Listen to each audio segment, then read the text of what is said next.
माता सती की कथा भारतीय पौराणिक इतिहास की सबसे प्रभावशाली और भावनात्मक कहानियों में से एक है। यह कहानी प्रेम, समर्पण, क्रोध और अंत में पुनर्जन्म की एक अद्भुत यात्रा है। राजा दक्ष प्रजापति की पुत्री सती ने बचपन से ही भगवान शिव को अपना सब कुछ मान लिया था। महल के सुख सुविधाओं को छोड़कर उन्होंने कठोर तपस्या की ताकि वे शिव को पति रूप में पा सके। भगवान शिव, जो वैरागी थे, सती के निस्वार्थ प्रेम और भक्ति को देखकर पिघल गए और उन्होंने सती से विवाह किया। Happy birth.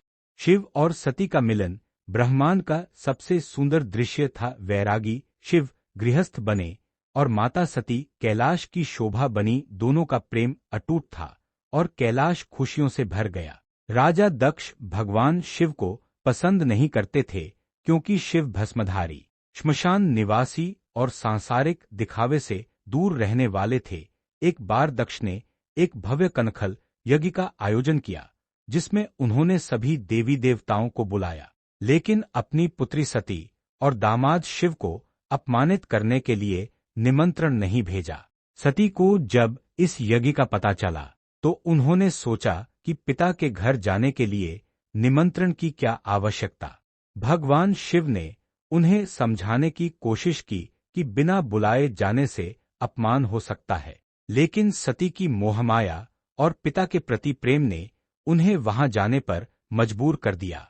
जब सती यज्ञ स्थल पर पहुंची तो किसी ने उनका स्वागत नहीं किया। पिता दक्ष ने सबके सामने भगवान शिव का अत्यंत अपमानजनक तिरस्कार किया। सती अपने पति के अपमान को सहन नहीं कर सकी। उन्हें इस बात का गहरा दुख हुआ कि उन्होंने अपने स्वामी शिव की बात नहीं मानी। सबसे इमोशनल हिस्सा, सती ने क्रोध और ग्लानि में आकर भरी सभा में घोषणा की कि यह शरीर जो मेरे पिता की देन है, मैं इसे अब और धारण नहीं करूंगी। उन्होंने वही योग अग्नि प्रकट की और स्वयं को उस अग्नि में भस्म कर लिया। जब भगवान शिव को सती के देह त्याग का समाचार मिला तो उनका वीरभद्र रूप प्रकट हुआ जिसने यज्ञ को तहस नहस कर दिया। शिव सती के पार्थिव शरीर को लेकर तांडव करने लगे जिससे पूरी सृष्टि कांप उठी।